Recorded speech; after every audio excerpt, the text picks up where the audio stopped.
खान साहब ने जेल में एक मुलाकात के दौरान ये काम मेरे ज़िम्मे लगाया था और हम पिछले 3-4 महीने से इस पे मेहनत करते रहे हैं और कोशिश करते रहे हैं कि हम वो लोग चूज़ करें जो कि एक अच्छी टीम के तौर पे सामने आएँ, जो कि किसान की आवाज़ बन सकें, जो कि किसान दुश्मन पॉलिसीज़ के ख़िलाफ़ खड़े हो सकें।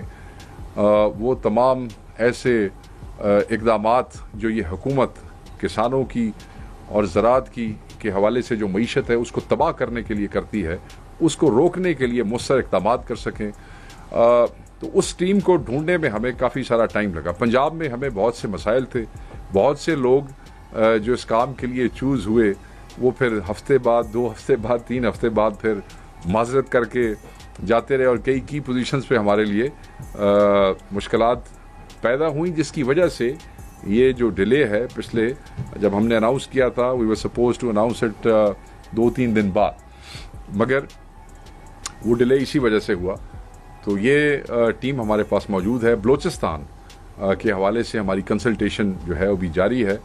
वो कि वहाँ पे बहुत बड़ा कोई एग्रीकल्चर सेक्टर नहीं है, मगर छोटा है या बड़ा है, किसान की आवाज़ जो है वो पाकिस्तान तहरीक इंसाफ हर सूबे में बनेगी। इवन जीबी की बॉडी जो है वो भी मुकम्मल हो चुकी है और उसमें 1-2 रिप्लेसमेंट्स हुई हैं। लास्ट नाइट वही जो मसाइल हमें पंजाब में पेश आए वही हमें जीबी में भी कल रात जो है उनका सामना करना पड़ा, मगर वहाँ भी बॉडी जो है मुकम्मल हो चुकी है।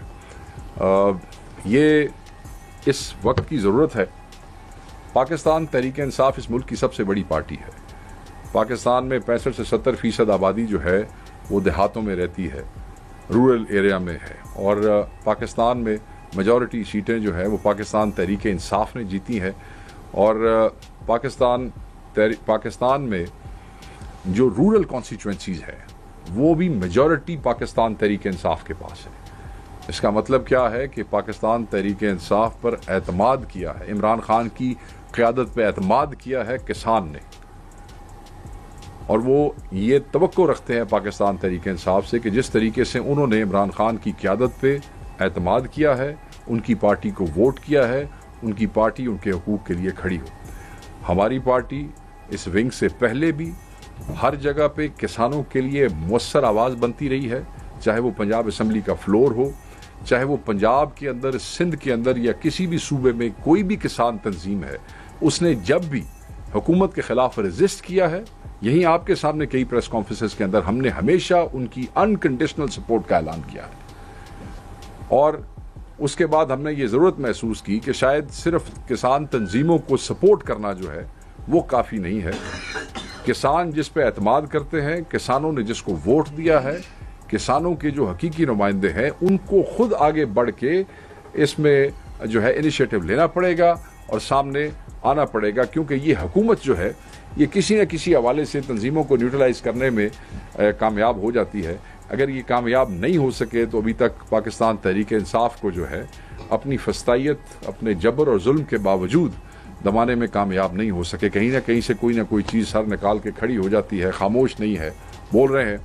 तो ये आज का दिन हमारे लिए इसलिए बड़ा अहम है क्योंकि अगला 1-1.5 माह जो है वो पाकिस्तान में किसानों के लिए वो बड़ा सख्ती का भी है, बड़ा अहम भी है, और जो चीज़ें हमारे सामने आ रही हैं वो बड़ी ही परेशान कुन है। चंद चीज़ें जो हैं उनको मैं डिस्कस करना चाहूँगा, उसके बाद मैं अपने तमाम दोस्तों को रिक्वेस्ट करूँगा कि वो आपसे वेरी शॉर्ट जो है वो बात करेंगे। एंड आई नो कि आप इस टॉपिक के अलावा भी आपके जहन में बहुत सारी चीज़ें हैं जो आप बाद में करेंगे, but I will only talk about this kisan wing today, but if there will be any questions regarding any other issue, so I would love to answer that as well. देखें, जो ये असल में जो तमाशा शुरू हुआ है जी, वो आप अपने जहन में रखिएगा। जो कॉस्ट ऑफ प्रोडक्शन है किसान की, जो एक बोरी पे या एक मन पे आप कह लें आती है, अगर उसमें से उस कॉस्ट ऑफ प्रोडक्शन का सिर्फ 100 रुपया उसको कम मिले, अगर जो लागत उसकी आई है ना जी, अगर उसमें से उस बैग पे उसको 100 रुपया कम किया जाए तो पूरे पाकिस्तान में किसान को 75 अरब रुपए का नुकसान है। और 75 अरब में से सिर्फ पंजाब में किसान को 50 अरब रुपए का नुकसान है अगर 100 रुपया कम हो। हम ये देखते हैं कि इस वक्त कीमत पंजाब में मुख्तलिफ अजला में, सिंध में भी सेम चीज़ है, मुख्तलिफ अजला में वो वेरी कर रही है। वो निकलती है 1800, 1900, 1700, 2100 मैक्सिमम। मगर जहां कोई किसान की मजबूरी का फायदा उठा सकता है, मिडिल मैन हो जाए या कोई भी हो जाए, वो उसको उसी तरह। सो बेसिकली ये वेरी कर रही है 1700 से लेके 2100 के दरमियान। अच्छा, अब मजे की बात यह है कि अगर बोरी, अगर वो जो एक मन है वो आप उसको 3400 रुपए में ले जाते हैं, अगर उसकी प्रोडक्शन के ऊपर इतनी कॉस्ट आई है, मैं कह रहा हूं अगर 100 रुपया कम मिले तो 75 अरब का नुकसान है। तो आप ये देख लें कि उसकी लागत में से उसको अगर आप निकाल दें 2100 रुपए वाली कीमत में दें तो एक किसान को कितना नुकसान होगा। आज आके लगभग हमने जो कैलकुलेशन की है उस कैलकुलेशन के मुताबिक ये जो रेट निकल रहा है, हम मिनिमम भी काट लेते हैं। हम कहते हैं कि चलें जी 2200-2300 रेट है, उसमें से आप 1200 भी काट लेते हैं। अगर आप 1200 काटते हैं तो 900 अरब रुपए का नुकसान है किसान को। 900 अरब रुपए के नुकसान का मतलब किसान को का मतलब है कि ये नुकसान पाकिस्तान को नुकसान है, किसान का नुकसान जो है वो पाकिस्तान का नुकसान है। मेरी समझ से ये चीज बालातर है कि ये जो हकीम लुकमान बैठे हुए हैं वफाकी हुकूमत में, पंजाब में और सिंध में, अगर ये कैलकुलेशन मेरे जैसा लेमैन कर सकता है तो उनको ये नुकसान किसान का नजर क्यों नहीं आ रहा, उनको मरता हुआ सिसकता हुआ किसान जो है वो नजर क्यों नहीं आ रहा। ये आपके जहन में होगा कि एक जो प्रोजेक्टेड इनकी प्रोडक्शन थी इस साल की गंदम की, वो 33.5 मिलियन टन ये इन्होंने प्रोजेक्ट किया था कि इस साल इतनी गंदम प्रोड्यूस होगी पाकिस्तान। अब खुद कल कह रहे हैं कि वो 33.5 नहीं, वो 28 जो है सरकार कह रही है कि वो 28 मिलियन टन जो है वो पैदा होगी। हम ये समझते हैं कि ये झूठ बोलते हैं। क्यों सर? ऐसे ही है ना। हम ये समझते हैं कि ये 28 मिलियन भी नहीं, ये 24-25 तक, बस इससे ज्यादा नहीं होगा। और अगर उस हिसाब से हम देख लें तो फिर क्या होगा? फिर होगा ये कि जो गैप होगा 33.5 मिलियन टन और 25 या 28 मिलियन टन के दरमियान, 28 ही लगा लेते हैं हम, तो वो 5.5 मिलियन टन का गैप होगा। और अगर आप मिलियन टन 1 मिलियन पे आ जाए, 1 मिलियन पे आ जाए, अगर आप 1 मिलियन टन गंदम इंपोर्ट करेंगे, जो कि ऑब्वियसली जब गैप होगा तो फिर एक खांचा लगना है ना, फिर आपने इंपोर्ट करनी है, तो उसकी जो कीमत है वो लगभग $1 बिलियन बनती है। सो इफ 5.5 मिलियन टन आप इंपोर्ट करेंगे उस गैप की वजह से, तो इसका मतलब यह है कि आपको $5.5 अरब अदा करना पड़ेगा। आप वो $5.5 अरब बाहर अदा करेंगे, मगर आप अपने किसान को वो पैसे देने को तैयार नहीं है। $5.5 अरब का कितने अरबों रुपए बनते हैं पाकिस्तान में, ये कैलकुलेशन आप खुद कर लें। अपने किसान को देने को तैयार नहीं है, मगर गैप को ये बाहर से पूरा करेंगे। और यही जुल्म इन्होंने पिछली दफा भी किया था। इन्होंने ज्यादा गंदम इंपोर्ट कर ली, हालांकि बंपर क्रॉप मौजूद थी। याद है आपको 2022 वाला जो क्राइसिस था, जिस स्कैंडल का आज तक कुछ पता नहीं लगा कि वो पैसे हमें तो पता है किसने खाए हैं, हम तो कह चुके हैं कि इन्होंने खाए हैं, मगर वो कौन सी कमेटी और कौन सी रिपोर्ट, किसने इजाजत दी, कौन सी, वो सारी चीजें जो है वो बिल्कुल उसमें जाके जो है वो गुम हो गई। तो अगर आप टेक्निकली चेक करें तो वो जो 900 अरब की मैंने आपको पहले अमाउंट बताई है, वो फिर 900 अरब नहीं बन जाता। अगर आप ये कैलकुलेशन भी डालें तो बेसिकली ये 1500 अरब रुपए का नुकसान है जो कि काश्तकार का है। और ये जुल्म हुआ कहां से? आप याद करें, ये रिजीम चेंज की बात आप देख लें। जब रिजीम चेंज हुआ है, इमरान खान साहब के हुकूमत के आखिरी दिनों में, आखिरी हफ्ता आप ले लें, जो एग्रीकल्चर थी उसका ग्रोथ रेट 4.7% था। ठीक हो गया जी?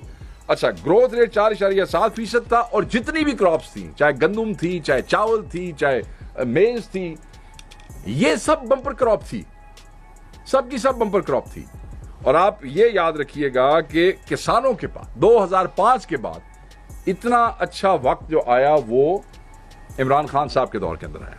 और ये कैसे शुरू हुआ? ये इमरान खान साहब का जो फूड सिक्योरिटी के हवाले से जो एक विजन था, जिसे हम हासिल करना चाहते थे एज अ गवर्नमेंट, ये उन पॉलिसीज और पैकेजेस की वजह से। और पैकेजेस हमने कब देने शुरू किए? कोविड के दरमियान देने शुरू किए।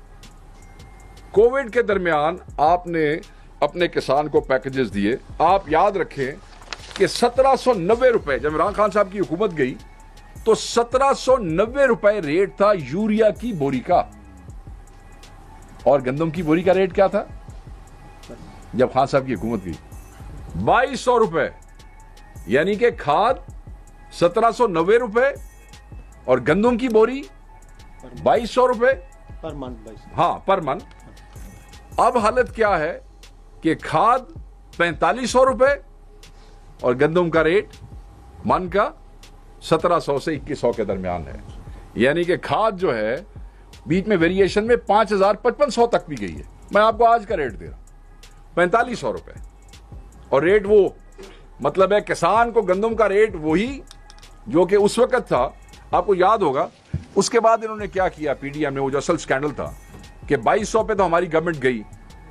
इन्होंने जरदारी और ये सारे इन लोगों ने मिल मिला के उसको पीडीएम वाली जो केयर टेकर गवर्नमेंट आई उसमें इन्होंने 3900 रेट करवाया। और फिर उस 3900 रेट के ऊपर यूक्रेन से जो है वो गंदम आई और उसमें किस तरीके से प्राइवेट बाइंग की इजाजत दी गई और किस तरीके से फ्लोर मिलों ने और किस किस कंपनी ने डायरेक्ट जो है वो चीजें इंपोर्ट करके मंगाई, वो सारा स्कैंडल भी आपके सामने मौजूद है।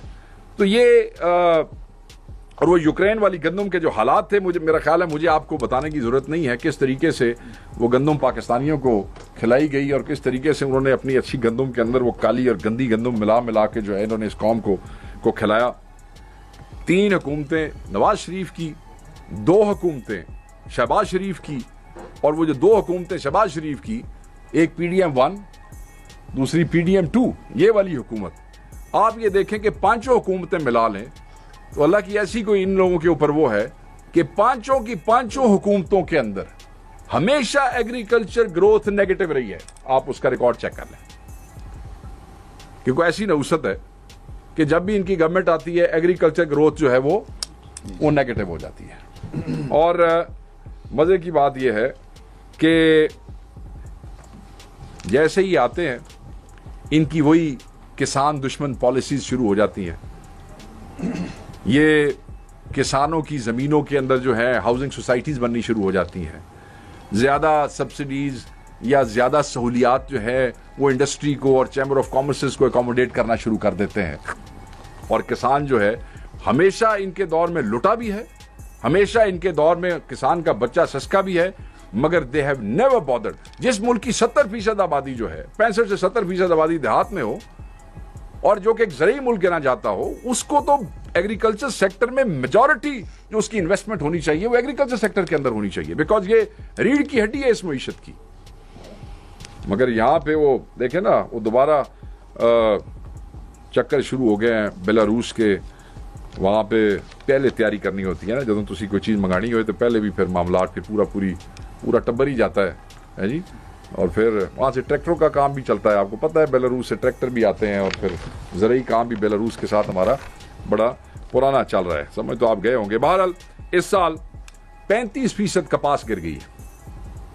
कपास जो है वो 35% उसका वो गिर गई है। ये गंदम का मैं आपको ऑलरेडी बता चुका हूँ कि जो इनके प्रोजेक्टेड ऑलरेडी टारगेट्स थे उसमें से 5.5 मिलियन टन जो है वो ये ऑलरेडी खुद कह चुके हैं, मगर हम समझते हैं कि वो उससे भी नीचे है। अब ऊपर से आ गया एक किसान पैकेज, वेरी इंटरेस्टिंगली 15 अरब रुपए किसान को, काश्तकार को, और 100 अरब रुपए, 100 या 105 अरब रुपए वो जो मिले हैं और ग्रेन लाइसेंस दिए जा रहे हैं आड़तियों को पंजाब में, उनको 100 अरब रुपया दिया जाएगा। जो खेती उगा रहा है, जो मेहनत कर रहा है, जो खून पसीना लगा रहा है और भूखा मर रहा है, उसको सिर्फ 15 अरब रुपए और जिस मिल वाले ने उससे खरीदनी है, जिस ग्रेन लाइसेंस होल्डर ने उससे खरीदनी है, उसको भी पैसे दे रहे हैं कि यार तुम हमसे उधार लेके इनसे खरीद लो। और पर एकड़ जिमीदार को क्या दे रहे हैं? 5,000 रुपया। वो अल्लाह के बंदो, 5,000 तक खाद की बोरी नहीं आती है। मतलब आप 1 एकड़ उस किसान के ऊपर आप एहसान कर रहे हैं 5,000 दे के, मुश्किल से खाद की बोरी जो है। और ये तो हम सिर्फ यूरिया की बात कर रहे हैं, डीएपी की तो अभी मैंने बात नहीं की। अगर आप डीएपी पे चले जाए तो वो 13,500 रुपए पे है, 14,500 तक भी गई है, 13,500 पे, और उसके बगैर भी गुजारा कोई नहीं है। हम तो सिर्फ अभी यूरिया को हम स्टैंडर्ड बना के बात कर रहे हैं ना जी। तो ये तो उन्होंने बाकायदा तौर पे तबाही निकाल के रख दी है। वो ग्रेन लाइसेंस होल्डर्स कौन होंगे? वो कौन होंगे?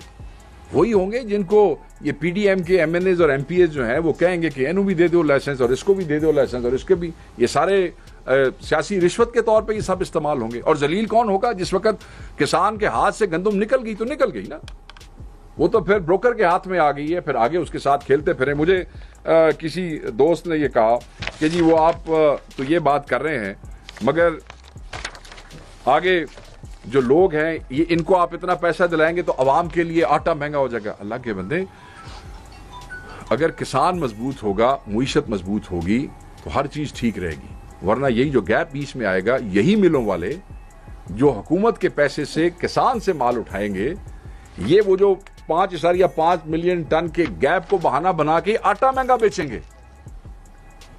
आटा महंगा बेचेंगे कि जी आपके पास अभी गंदम नहीं है, अभी जहाज नहीं आया, अभी पहुंचा नहीं है, अभी क्रशिंग कोई नहीं हुई है, तो जी वो एक वो मैन मेड क्राइसिस जो है वो बहरान पैदा करके वो आपको भी आटा महंगा बेचेंगे।